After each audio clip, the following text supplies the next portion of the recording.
Well, CBN medical reporter Lorie Johnson is with us.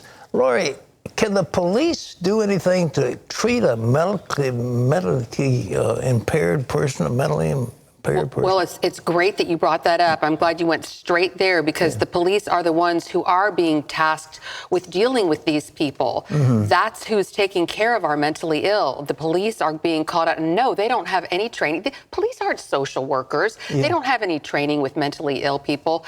They got into law enforcement for a completely different reason and find themselves being first responders for people who are on the edge mentally.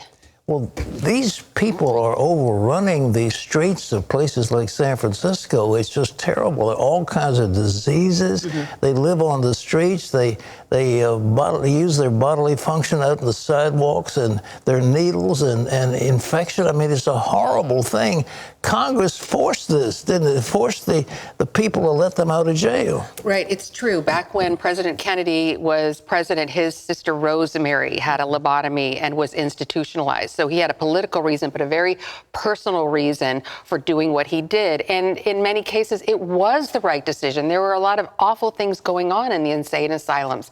But what's happened now is these people who have issues that used to be put in insane asylums, they're just running around on the streets. And when they commit petty crimes like shoplifting, disorderly conduct, public drunkenness, they get picked up, they get put in jail, they miss their parole hearings, they miss their court dates, 1, 2, 3 strikes, and then they're in prison. So now the mentally ill are incarcerated, basically. And it's almost as if being mentally ill has become a crime. What's the treatment? I mean, you've got somebody who's written a book about how to treat them. How do we do it? That is a great question. There are treatments that work. We need treatments that are better. But what people need to do now is get treated. And what we're seeing now in mass are people who are not being treated. They're living on the streets. And society, we as a society feel like people should be autonomous.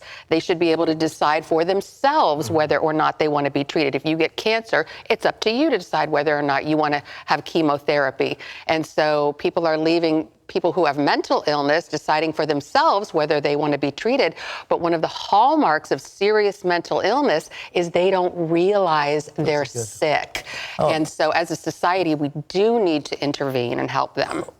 What is the difference between schizophrenia and bipolar? Is bipolar a new name for schizophrenia? What is the difference, or is there a difference? Right, great question. Bipolar is up and down.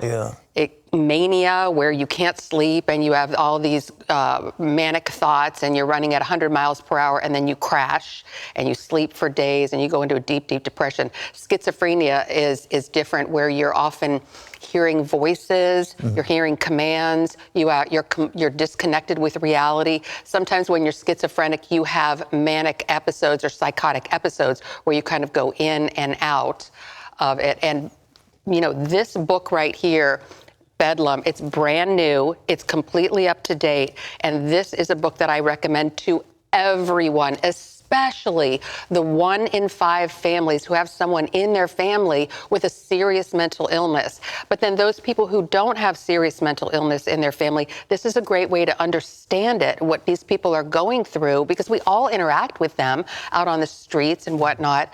And it talks about, as a society, what we need to do, but also as a family member, what you need to do for your sick relative right now. What are the warning signs? I've got an aunt, and, you know, or not an aunt, but a nephew who's, what signs should I look for? That's a great question. These things usually come on in the teenage years and in the low 20s, being disconnected from reality. And it's so obvious when they're talking nonsense and when they're hearing voices. Hearing voices is a big red flag, especially if you're hearing voices from inanimate objects like a television that's turned off, or if you're hearing commands from inside your head and you know that it's not from you and it's telling you to do something horrendous like burn your flesh, which is what one of the people here. And so then there are practical advice. There's practical advice on what to do, how to help people you know who are suffering with mental illness, what you can do. How extensive are we talking about? We're talking about people who are living on the street, about a third of them, and that's a very modest estimation. who are dealing with serious mental illness. We're not talking about depression, which is very serious, but I'm talking about serious mental illness, bipolar, schizophrenia, and then you amplify that. About 2/3 of people who are living on the streets are also addicted, and there's huge crossover. Do they kill people? Those voices, are they some of the shooters who Another great question. And by the way, so many people have questions about serious mental illness. It's very confusing when you see people walking down the street, talking to themselves. When you see people, you're like, why are they doing this? How did they get here? This explains it.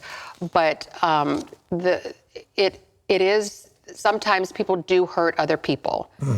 Most of the time, they don't hurt other people, but they are very much in danger of hurting themselves. And plus, just the chaos and the misery that they cause within a family. It's not them, it's their illness. And there are wonderful treatments that are available, and people do need to be treated, and we need to get a little bit better with the treatments. Well, Lorie, thank you. Ladies and gentlemen, this is something that we've got to deal with because it's out there so much. And this law seemed so benign when it was passed. Well, these people are kept in mental institutions, therefore we should let them go. Okay, that's fine. Then what do we do with them after we let them go? And they're on the street, they're suffering. Families are being torn apart. People are diseased, and they're on the streets, and it's a horrible situation. But we as a nation need to do something for the mentally ill.